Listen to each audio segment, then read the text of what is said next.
Hello students, हम discuss कर रहे हैं डायूरेटिक्स और प्रीवियस पार्ट्स में हमने carbonic anhydrase inhibitor, loop diuretics, potassium sparing diuretic, thiazide diuretics, इन सबको डिस्कस कर लिया है। ठीक है, इनकी डिटेल फार्माकोलॉजी हमने डिस्कस की है और आज के लेक्चर में हम डिस्कस करने जा रहे हैं लास्ट टाइप ऑफ डायूरेटिक जो कि है ऑस्मोटिक डायूरेटिक्स। देखिए, डायूरेटिक्स क्या होते हैं ये हम फर्स्ट पार्ट में देख चुके हैं, है ना। ऐसी ड्रग्स जो कि यूरिन के वॉल्यूम को बढ़ाती हैं। ठीक, अब यूरिन की वॉल्यूम को बढ़ाने का तरीका क्या हो सकता है? कहाँ से यूरिन कहाँ से बनता है? हमारे ब्लड से ही तो बनता है। जब हमारा ब्लड फिल्टर होता है, ठीक है, हमारी किडनी की मेन यूनिट क्या है? ये नेफ्रॉन है, ठीक है। और जब यहाँ से ब्लड आएगा और इस तरह से आपको पता है ये हमारी क्या है? कैपिलरी नेटवर्क है, ठीक है। तो क्या होता है, आपका ब्लड आएगा इन आर्टरियल्स के थ्रू, यहाँ पे आपका क्या होगा? फिल्ट्रेशन होगा, इसको क्या बोलते हैं हम? ग्लोमेरुलस। फिल्ट्रेशन होगा और तब जाके क्या बनेगा? फिल्ट्रेट बनेगा, नेफ्रॉन के अंदर आएगा और यहाँ से ट्रैवल करता हुआ ये फिल्ट्रेट फाइनली क्या होगा? यूरिन के फॉर्म में यहाँ से एक्सक्रीट हो जाएगा। ये आपने पढ़ा है ना, पूरा फिजियोलॉजी ऑफ यूरिन फॉर्मेशन मैंने पूरा पढ़ाया है। मुझे यहाँ पे नेफ्रॉन्स के पार्ट्स को डिस्कस करने की जरूरत नहीं है, नेफ्रॉन के अंदर क्या होता है ये डिस्कस करने की जरूरत नहीं है, जो कि हम ऑलरेडी प्रीवियस पार्ट्स में डिस्कस कर चुके हैं। अभी फिलहाल हमें ये पता होना चाहिए कि जो यूरिन बन रहा है वो कहाँ से बन रहा है? हमारे ब्लड से बन रहा है, ठीक है। अब डायूरेटिक्स का काम क्या है? यूरिन के वॉल्यूम को बढ़ाना, ठीक है। तो यूरिन का वॉल्यूम कैसे बढ़ेगा? ठीक है, उसका तरीका क्या है? ब्लड अपना काम कर रहा है, नेफ्रॉन अपना काम कर रहे हैं, फिल्ट्रेशन हो रहा है, लेकिन नेफ्रॉन इतने ज्यादा एफिशिएंट होते हैं कि ये जो मोस्ट ऑफ द फिल्ट्रेट होता है वो वापस कहाँ चला जाता है? ब्लड में चला जाता है, जिसको हम बोलते हैं ट्यूबुलर रीअब्जॉर्प्शन की प्रोसेस, ठीक है। ये नेफ्रॉन करते हैं। तो मैंने आपको क्या बताया था कि लगभग 120 ml आपका यहाँ पे फिल्ट्रेशन होता है पर मिनट, ठीक है। यानी कि जब ब्लड आता है इस ग्लोमेरुलस में, इससे जो फिल्ट्रेट नीचे आ रहा है वो कितना है? अगर 1 मिनट का हिसाब देखो तो 120 ml फिल्टर होके नीचे आता है। अब ये 120 ml ट्रैवल कर रहा है, पूरे ट्यूब्यूल्स में ट्रैवल कर रहा है। ड्यूरिंग जब इसका ट्रैवल चल रहा है उस टाइम पे क्या होता है? इसमें से बहुत सारा वाटर वापस ब्लड में चला जाता है, इसमें से बहुत सारे essential component sodium chloride ion, bicarb ion वापस ब्लड में चले जाते हैं। तो ऐसा होते होते जब ये फाइनल यहां से आपका एक्सक्रीट होगा, ठीक है, यूरिनरी ब्लैडर में कलेक्ट होके फाइनली जो यूरिन के फॉर्म में एक्सक्रीट होगा वो क्या होगा? केवल 1 ml। यानी कि ये जो 120 ml ऊपर से आया था इसमें से 119 ml आपका वापस कहां जा चुका है? ब्लड में जा चुका है। रिमेनिंग केवल 1 ml का क्या हुआ है? एक्सक्रीशन हुआ है। तो अब मुझे ये बताइए, आपको ब्लड, आप कह रहे हैं कि यूरिन के वॉल्यूम को आपको बढ़ाना है, तो आप कैसे बढ़ा सकते हैं? आप यही तो कर सकते हैं कि जो ये ट्यूबुलर रीअब्जॉर्प्शन हो रहा है इसे क्या करें? रोक दें। तो इससे क्या होगा?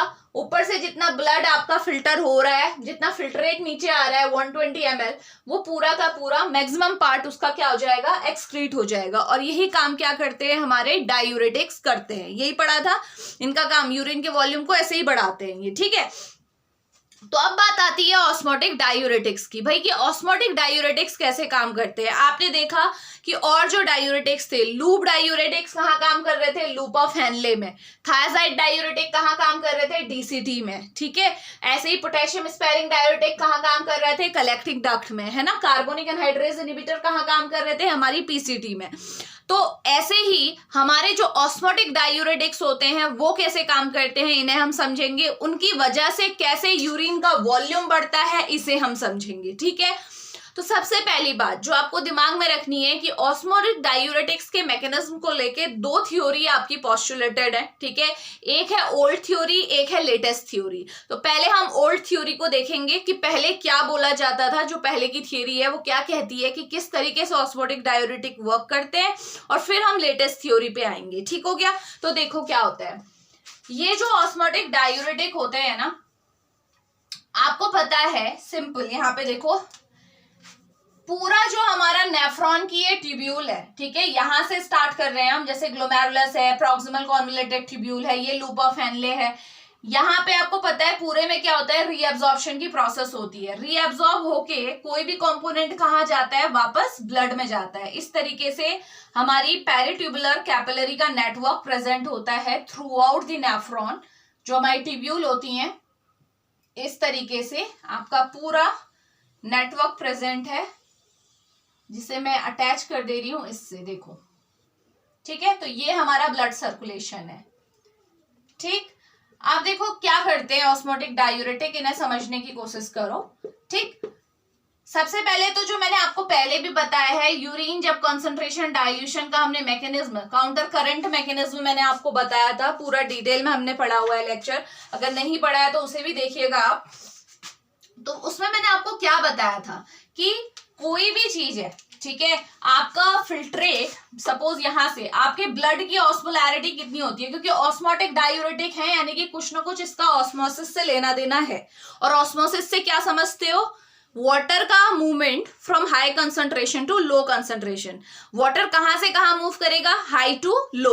और सॉल्यूट कहां से मूव करेगा? Low to high. इसी को क्या बोलते हैं हम? ऑस्मोसिस बोलते हैं। ठीक है, और यही हमारी बॉडी में चलता है। वाटर हमेशा हाई से लो की तरफ जाएगा। तो देखते हैं क्या होता है। तो देखो क्या होता है, हमारा जो ब्लड है, ब्लड की जो ऑस्मोलैरिटी होती है लगभग कितनी होती है? 290 to 300 मिली ऑस्मोल पर लीटर। ठीक है, ये हमारी क्या है?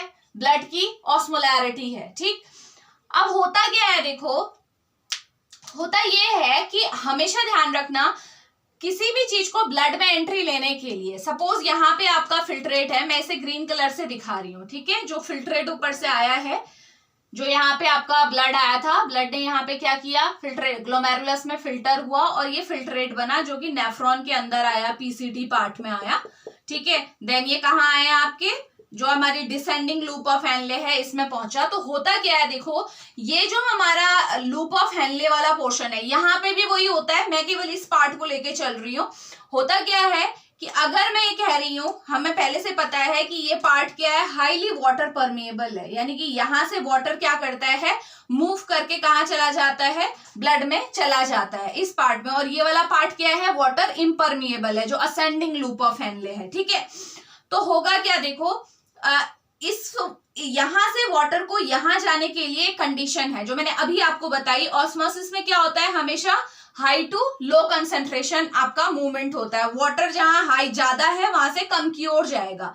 तो इसका मतलब, अगर मैं ये कह रही हूं कि वाटर को यहां से यहां जाना है, तो इसका मतलब ब्लड में जो आपका वाटर कंटेंट होना चाहिए, यहाँ पे जो ब्लड है उसमें जो वाटर कंटेंट है वो कम होना चाहिए, और यहाँ पे जो वाटर कंटेंट है फ्लूइड के अंदर, ठीक है, जो हमारा फिल्ट्रेट है, वो ज्यादा होना चाहिए, तभी तो ज्यादा से कम की ओर जाएगा। ठीक है, तो इसीलिए ध्यान रखिएगा कि ये जो ब्लड है ना, ये ब्लड, इसका क्या होना जरूरी है? आपका हाइपर ऑस्मोलर होना जरूरी है, ध्यान में रखना हमेशा। ठीक है, जो हमारा ब्लड है, यहाँ पे जो ब्लड ट्रेवल कर रहा है, इसका हाइपर ऑस्मोलर होना जरूरी है। हाइपर ऑस्मोलर होने का मतलब इसमें जो सॉल्यूट की कंसंट्रेशन है वो तो ज्यादा होनी चाहिए, लेकिन जो हमारा सॉल्वेंट है, जो हमारा वाटर है, वो क्या होना चाहिए? कम होना चाहिए।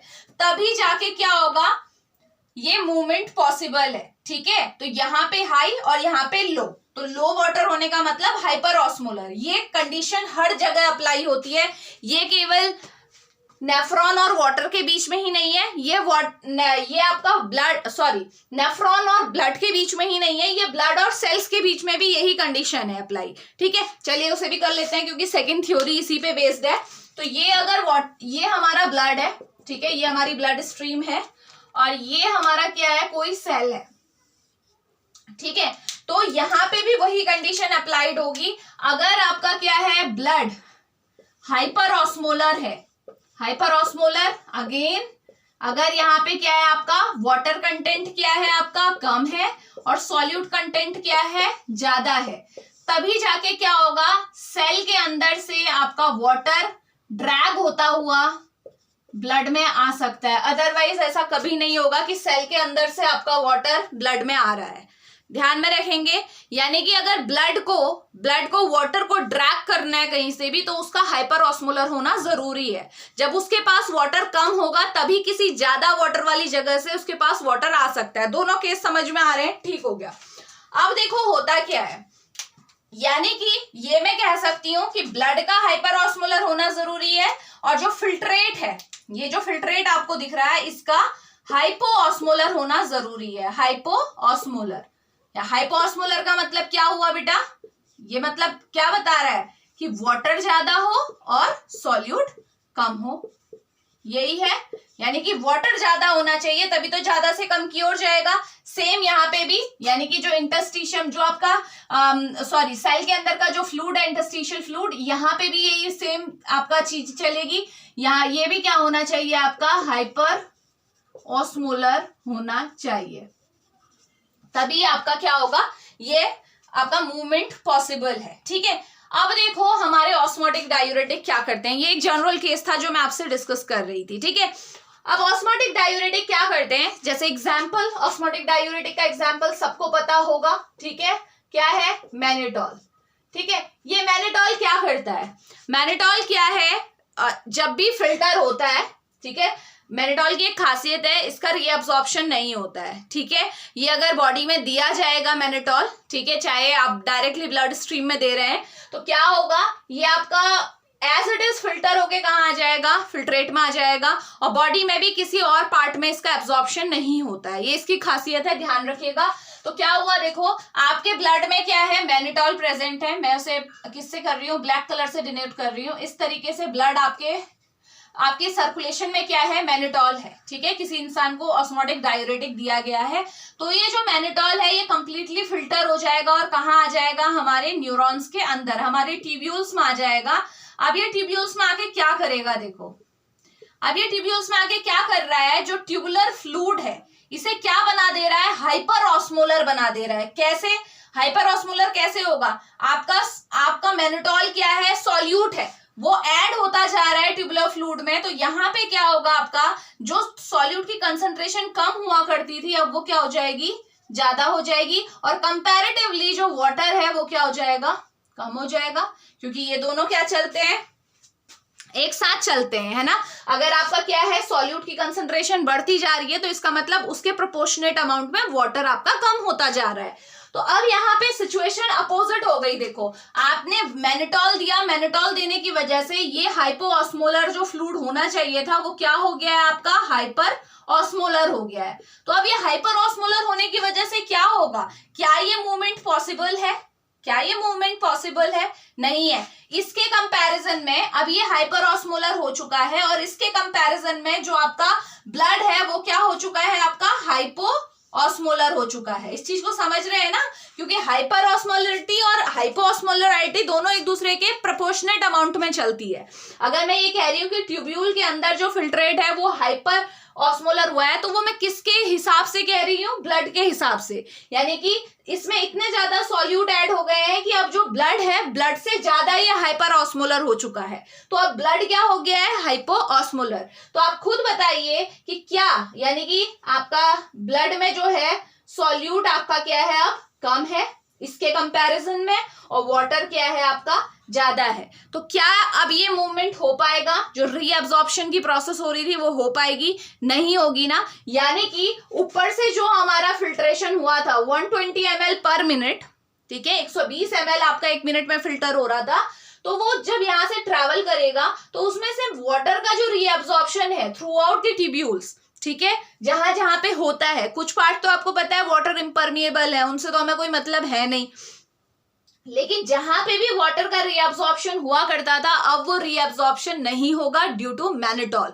क्योंकि मैनिटॉल सॉल्यूट है, उसने क्या किया, आपका जो फिल्ट्रेट है उसे हाइपर ऑस्मोलर बना दिया कंपेयर टू ब्लड। तो हाइपर ऑस्मोलर होने की वजह से अब ये क्या होगा, आपका जो फ्लूइड मूवमेंट हो रहा था, वाटर मूवमेंट हो रहा था, वो नहीं होगा, और फाइनली जो आपका 120 ml था उसमें से ज्यादा आपका क्या होगा, एक्सक्रीट हो जाएगा in the form of urine. यही तो चाह रहे थे, ये आपकी फर्स्ट थ्योरी बोलती है जो ऑस्मोटिक डायूरेटिक्स से रिलेटेड दी गई है। ठीक है, समझ में आ रहा है। सेकेंड थियरी भी इसी की तरह है, लेकिन उसका लिंक आपकी ये नेफ्रॉन से कम बताया गया है, वहां पे उसको भी समझते हैं जो मैं यहाँ पे आपको बता रही थी। तो सेम यही होगा, देखो जैसे मैंने बोला कि आपने किसी इंसान को मैनिटॉल दिया, तो इस तरीके से मैनिटॉल उसके सर्कुलेशन में आ चुका है, ये भी तो ब्लड ही है, ये मैनिटॉल क्या हुआ, ये सेकेंड थ्योरी बोलती है। अब इसे समझो, सेकेंड थ्योरी क्या बोलती है कि मैनिटॉल आपने किसी भी इंसान को दिया तो उसके ब्लड में मैनिटॉल आ जाता है, सिंपल सी बात है, सेम जैसा वो यहाँ कर रहा था, फिल्टर होने के बाद जो आपके फिल्ट्रेट को हाइपर ऑस्मोलर बना रहा था, वैसा ही सेम ये थियोरी क्या बोलती है, ये थियोरी ये बोलती है कि मैनोटॉल क्या कर रहा है, आपके ब्लड को क्या कर रहा है, आपका इसकी ऑस्मोलैरिटी में क्या कर रहा है, चेंज कर रहा है। यानी कि आप खुद सोचो, मैनोटॉल अगर आपके ब्लड में प्रेजेंट है तो ब्लड क्या हो जाएगा आपका, अगेन हाइपर ऑस्मोलर हो जाएगा। वही बात है, ब्लड क्या होगा, ब्लड की ऑस्मोलैरिटी बढ़ेगी, जो कि पहले भी मैंने बताया था वाटर के मूवमेंट के लिए ये होना चाहिए, है ना। अगर वाटर को आपकी सेल से बाहर ड्रैग करके लाना है तो आपके ब्लड में क्या होना चाहिए, ब्लड को हाइपर ऑस्मोलर होना जरूरी है। और वही सेम मैनोटॉल कर रहा है। मैनोटॉल जैसे ही ब्लड में आ रहा है, सॉल्यूट की कंसंट्रेशन बढ़ रही है, तो कंपैरेटिवली वाटर का लेवल कम रहेगा। जब दोनों को कंपेयर करोगे तो उससे क्या हुआ, आपका ब्लड क्या हो गया, हाइपर ऑस्मोलर। तो आसानी से आपकी सेल के अंदर का जो फ्लूइड है, वो यानी कि जो वाटर है, वो ड्रैग करता हुआ कहाँ आ जाएगा, आपके ब्लड सर्कुलेशन में आ जाएगा। समझ में आ रहा है। तो इसका रिजल्टेंट इफेक्ट क्या आएगा बताइए, वाटर जब आपके सर्कुलेशन में आएगा तो इसकी वजह से क्या होगा, आपका ब्लड का जो वॉल्यूम है वो क्या हो जाएगा, इंक्रीज हो जाएगा। समझ रहे हैं ना इस चीज को। यहाँ पे आपका थ्योरी अलग दी गई, जो पहले साइंटिस्ट बोला करते थे वो थ्योरी ये थी। अब जो थ्योरी है आपकी लेटेस्ट, वो मैं आपको बता रही हूँ। तो इसके हिसाब से क्या हुआ, ब्लड का वॉल्यूम बढ़ गया, क्योंकि आपके मैनोटॉल ने क्या किया, आपके ब्लड को हाइपर ऑस्मोलर बना दिया, जिसकी वजह से सेल्स के अंदर का फ्लूइड जो है कहाँ आ गया, वाटर ब्लड में आ गया, तो ब्लड का वॉल्यूम बढ़ गया। अब आप खुद सोचिए, ब्लड का वॉल्यूम बढ़ेगा, यानी कि यहाँ आ जाइए, अगर जो ये ब्लड, अब ये जो ब्लड किडनी में जा रहा है, यानी कि जो नेफ्रॉन में जा रहा है, अगर इसका वॉल्यूम ज्यादा है तो क्या होगा, फिल्ट्रेशन क्या होगा, ज्यादा होगा। जितना वॉल्यूम ब्लड का आपका नेफ्रॉन को मिलेगा वो उतना ही तो उसे फिल्टर करेगा, ठीक है। जो आपकी फिल्ट्रेशन हो रहा है बार बार होता रहेगा, है ना, थोड़ी थोड़ी देर में आपका फिल्ट्रेशन होते रह रहा है। तो ये यही थियरी ये बोलती है कि जो ब्लड का वॉल्यूम बढ़ने की वजह से क्या होगा, जो amount of filtrate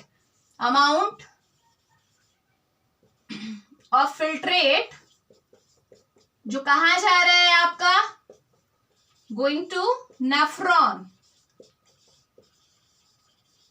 will be increased, ठीक है। तो जो फिल्ट्रेट आपका क्या नेफ्रॉन में जा रहा है, आपका अमाउंट ऑफ ब्लड, सॉरी हाँ, फिल्ट्रेट तो बाद में बनेगा। तो अमाउंट ऑफ ब्लड, जो ब्लड आपका नेफ्रॉन में जाएगा ऑब्वियसली वो ज्यादा होगा। तो इसकी वजह से क्या होगा, यूरिनेशन भी क्या होगा, ज्यादा होगा। जितना आपका फ्लूइड जाएगा, जितना आपका ब्लड जाएगा, यहाँ पे जितना ब्लड का फ्लो होता है, आपको पहले भी पता होना चाहिए कि जितना अमाउंट ब्लड का फ्लो, आपका ब्लड का वॉल्यूम जितना ज्यादा होता है उतना ही अच्छा यहाँ पे फ्लो होता है, और जितना अच्छा फ्लो होगा उतना ही अच्छा रेट ऑफ फिल्ट्रेशन होगा। ये सब चीजें एक दूसरे के प्रोपोर्शनल होती हैं। तो रेट ऑफ फिल्ट्रेशन जितना ज्यादा होगा, अच्छा होगा, उतना ही ज्यादा यहाँ पे क्या होगा, फटाफट यूरिन बनेगी और एक्सक्रीट आउट होगी, ठीक है। तो ये हमारी क्या है, लेटेस्ट थ्योरी है। तो दोनों थ्योरीज आपको पता होनी चाहिए कि कौन सी है, ठीक है। अब बात ये आती है कि आप ऑस्मोटिक डायूरेटिक्स को कहाँ यूज करेंगे। आपने सारा प्रिंसिपल देख लिया, ये तो नहीं है लाइक अदर डायूरेटिक, आप इसको ब्लड प्रेशर के ट्रीटमेंट के लिए ये आइडियल नहीं है। क्यों, क्योंकि लेटेस्ट थ्योरी क्या बोलती है कि अल्टीमेटली ये क्या कर रहा है, आपका ब्लड को हाइपर ऑस्मोलर बना रहा है, और जिसकी वजह से ब्लड का वॉल्यूम बढ़ रहा है, ठीक है। और हम कभी भी नहीं चाहते कि अगर कोई ब्लड प्रेशर, जिसका आपका बीपी ऑलरेडी बढ़ा हुआ है इंसान का, उसका ब्लड का वॉल्यूम बढ़े थोड़ी भी देर के लिए, उससे क्या होगा, आपका बीपी आपका शूट कर जाएगा, ठीक है। तो बीपी के लिए तो ये आइडियल है नहीं। तो आप कहाँ इसे यूज कर सकते हैं, तो मेनली जो हमारे ऑस्मोटिक डायूरेटिक्स होते हैं, वो पहली कंडीशन जो आप उसे यूज कर सकते हो वो तब यूज कर सकते हो अगर आपका क्या है, आपके बॉडी के किसी पार्ट में, जैसे अब मैं बोलूं क्रेनियल कैविटी है आपकी, ठीक है, यहाँ पे अगर आपका प्रेशर ज्यादा है, अगर इंट्राक्रैनियल प्रेशर ज्यादा है, जो कि होता है कभी, अगर आपको कोई एक्सीडेंट हुआ है, ठीक है, तो उसकी वजह से क्या होता है, आपका फ्लूइड डिस्टर्बेंस हो जाती है। आपको पता है ना, सेरेब्रोस्पाइनल फ्लूइड आपके ब्रेन में है।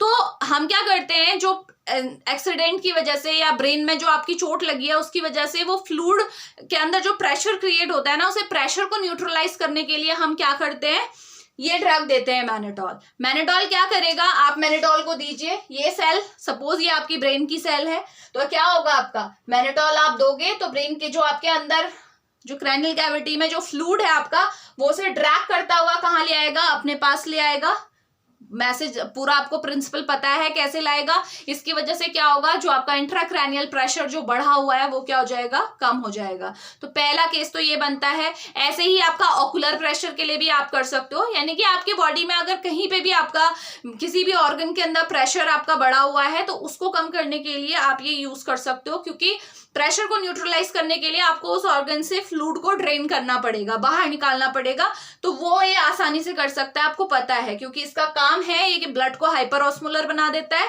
जिसकी वजह से फ्लूइड को ये ड्रैग कर लेता है। ठीक है, तो पहला तो यूज ये हो गया कि आपके अगर ऑर्गन्स में प्रेशर है, स्पेशली इंट्राक्रैनियल प्रेशर अगर ज्यादा है या ऑकुलर प्रेशर ज्यादा है, तो इन दैट केस आप इन्हें यूज कर सकते हो आसानी से।